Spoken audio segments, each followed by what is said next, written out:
Hello बच्चों, आज हम हिंदी व्याकरण में पढ़ेंगे पाठ 3 शब्द विचार।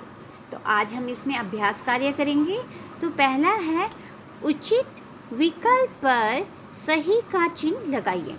तो जो सही उत्तर होगा उस पे हमें सही का चिन्ह लगाना है। तो का है हम पे पुष्प, पुत्र और जल शब्द हैं। अब 3 हमें विकल्प दिए गए हैं, तत्सम, तद्भव और देशज। पुष्प, पुत्र और जल तत्सम शब्द हैं। आपको पता है तत्सम शब्द क्या होते हैं? संस्कृत के वे शब्द जो हिंदी भाषा में भी मूल रूप में ही प्रयोग किए जाते हैं। जो वो संस्कृत में है वैसे ही वो हिंदी में प्रयोग किए जाते हैं, तो वो तत्सम कहलाते हैं। यानी जो तत्सम शब्द होता है वो संस्कृत भाषा का शब्द होगा। खाए हम पे निम्नलिखित में देशज शब्द हैं। तो देशज आपको पता है ना, जिसकी उत्पत्ति अपने ही देश में हुई है, यानी ऐसे शब्द जिसकी उत्पत्ति अपने देश में हुई हो। तो डॉक्टर, घोड़ा गाड़ी और खिचड़ी, तो देशज शब्द है खिचड़ी। गा है लाल किला व कुतुब मीनार शब्द है रूढ़, यौगिक या तत्सम। तो लाल किला व कुतुब मीनार शब्द यौगिक शब्द हैं। यौगिक शब्द क्या होते हैं? जो दो शब्दों के योग से बने हो। जैसे लाल किला है, इसमें दो शब्द है, एक लाल और एक किला, एक कुतुब और एक मीनार, कुतुब मीनार। तो यानी ये दो शब्दों के योग से बने हैं और इनका क्या होता है? प्रत्येक का कोई ना कोई अर्थ निकलता है। जैसे लाल तो आपको पता है यानी लाल रंग का, किला यानी दुर्ग। ये आपको नहीं करना है, ये मौखिक है। नेक्स्ट है रिक्त स्थान भरिए। दो या दो से अधिक वर्णों के सार्थक समूह को शब्द कहते हैं। तो सार्थक समूह यानी जिनका कोई अर्थ निकलता हो, यानी वर्णों का ऐसा समूह जिसका कोई निश्चित अर्थ निकलता है, शब्द कहलाता है। खाए है चम्मच, मास्टर तथा मुफ्त शब्द हैं, तो ये विदेशी शब्द हैं। चारपाई तथा पीताम्बर शब्द योग रूढ़ शब्द हैं। चारपाई तथा पीताम्बर योग रूढ़ शब्द हैं। तो योग रूढ़ शब्द आपको पता है जिनके टुकड़े किए जा सकते हैं और उन टुकड़ों का कोई विशेष अर्थ निकलता है। अब जैसे चारपाई शब्द है, इसके हम टुकड़े कर सकते हैं 4 + पाई, यानी चारपाई यानी 4 पैरों वाली। अब इसका कोई विशेष अर्थ क्या निकल रहा है? 4 पैरों वाली क्या होती है?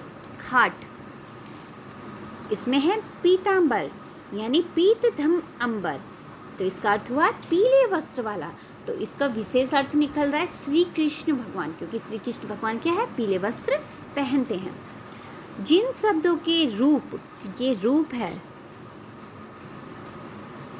में लिंग, वचन तथा कारक आदि के अनुसार कोई परिवर्तन नहीं होता है। अब यहाँ पे लिखा है कोई परिवर्तन नहीं होता है, वे अविकारी शब्द कहलाते हैं। यानी जिनमें लिंग, वचन तथा कारक आदि के अनुसार कोई परिवर्तन ना हो तो वो अविकारी शब्द कहलाते हैं। डा है यहाँ पे लंबोदर योग रूढ़ शब्द का अर्थ है।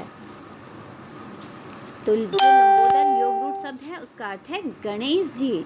लंबोदर यानी जिसका लंबा है, जिसका उदर, तो कौन है? गणेश जी। निम्नलिखित शब्दों को जोड़कर यौगिक शब्द बनाइए। अब हमें शब्द दिए जाएंगे, उनको हमें जोड़कर यौगिक शब्द बनाना है। शिव धन आलय, शिवालय। चिड़िया धन घर, चिड़ियाघर। वत्स धन गांठ, वत्स गांठ।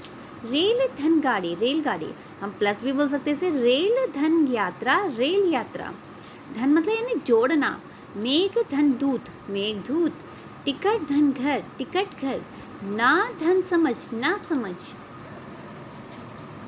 हमारा नेक्स्ट टॉपिक है निम्नलिखित तत्सम शब्दों के तद्भव शब्द लिखिए। तो आपको पता है तत्सम शब्द संस्कृत के शब्द होते हैं और तद्भव हिंदी के। तो अब हमें तत्सम शब्दों के तद्भव शब्द लिखने हैं। कार्य, कार्य का तद्भव है काम। अग्नि, आग। आम्र, आम। दधी, दही। दंत, दांत। मुख, मुंह। मित्र, दोस्त। रात्रि, रात। धृत, घी। चंद्रमा, चांद।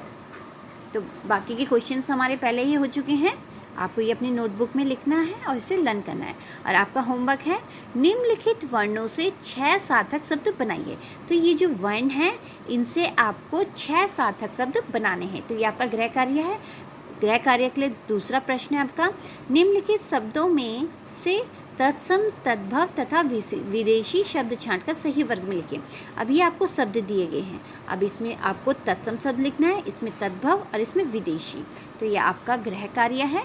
आपको जो ये कार्य बताया गया है, आपको ये अपनी नोटबुक में लिखना है और लर्न करना है। धन्यवाद।